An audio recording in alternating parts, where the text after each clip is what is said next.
دریا تلاش کر نہ سمندر تلاش کر، دریا تلاش کر نہ سمندر تلاش کر، مل جائے جہاں تجھے راحت وہ گھر تلاش کر۔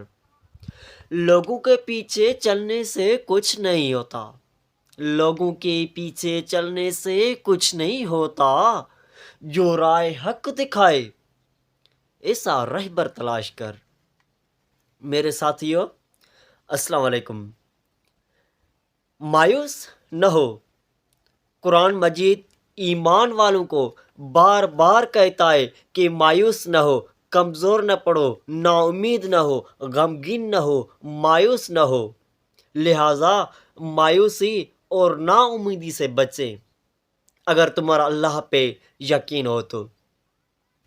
مایوسی ہمارے لیے گناہ ہے، ہمارے لیے کفر ہے۔ ہمیں سب سے زیادہ جو تلقین کی گئی ہے وہ مایوسی سے بچنے کے لیے کی گئی ہے۔ ہمیں حکم دیا گیا ہے کہ مایوس نہ ہو، مایوس نہ ہو۔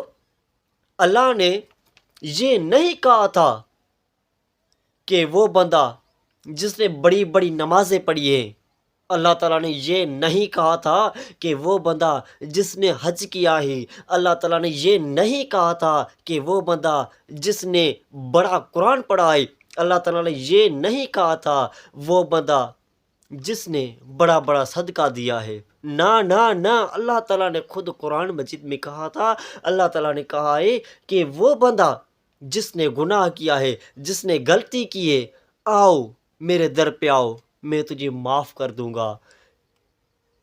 ایک بار میرے در پہ آؤ، میں تجھے معاف کر۔ ہمیں مایوس نہیں ہونا چاہیے، کیونکہ مایوسی ایک ایسی دھوپ ہے جو سخت سے سخت جسم کو جلا کر راکھ کر دیتی ہے۔ مشکل اپنا حل ساتھ لے کر آتی ہے، مشکل اپنا حل ساتھ لے کر آتی ہے۔ برداشت کے ساتھ حالات ضرور بدل جائیں گے، لیکن اللہ کی ذات پہ یقین ہونا چاہیے۔ یہ ایک راز ہے جو اسکول، یونیورسٹیوں اور دیگر اداروں میں نہیں سکھایا جاتا۔ یہ ایک راز ہے۔ مایوسی وہ ہے کہ جو انسان سے اس کا سکھ، اس کا چین اور اس کا سکون چھین لیتی ہے۔ مایوس مت ہو، کیونکہ زندگی کہیں سے بھی شروع ہو سکتی ہے کہ جب تک آپ اپنے حالات نہیں بدلو گے تب تک میں بھی حالات نہیں بدلوں گا۔ اللہ تعالیٰ بھی ان کی مدد کرتا ہے جو اپنی مدد خود کرتے ہیں۔